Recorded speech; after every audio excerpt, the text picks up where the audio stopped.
కొబ్బరికాయ సాక్షాత్తు శివుడు తల అని మనలో ఎంతమందికి తెలుసు? ఒకసారి శివుడు భయంకరంగా రాక్షసులతో యుద్ధం చేస్తున్నప్పుడు ఎప్పుడూ లేని విధంగా ఆటంకాలు సంభవించాయి.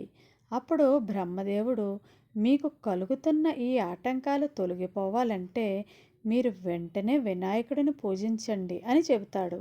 దాంతో శివుడు గణపతి పూజకు ఏర్పాట్లు చేస్తాడు.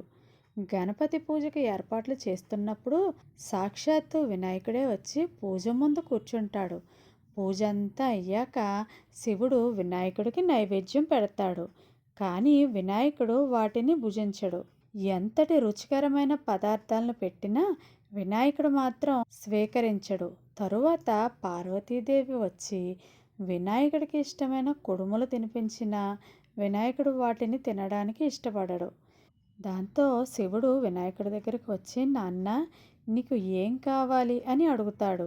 అది విన్న వినాయకుడు, తండ్రి గారు నాకు మీ తలకాయ కావాలి ఇవ్వండి అని అడుగుతాడు.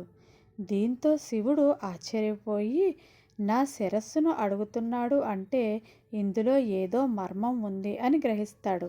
శివుడు కూర్చొని తన రెండు చేతులను ముందుకు పెడితే ఒక తెల్లటి పదార్థం వస్తుంది.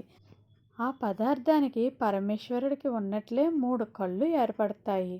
శివుడు తల మీద ఉన్న గంగమ్మ తల్లి ఆ నారికేలంలోకి వెళ్ళిపోతుంది.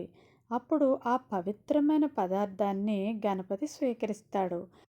ఆ పవిత్రమైన పదార్థమే ఈ కొబ్బరికాయ. ఆ శివయ్య అంటే ఇష్టం ఉంటే ప్లీజ్ లైక్ చేయండి.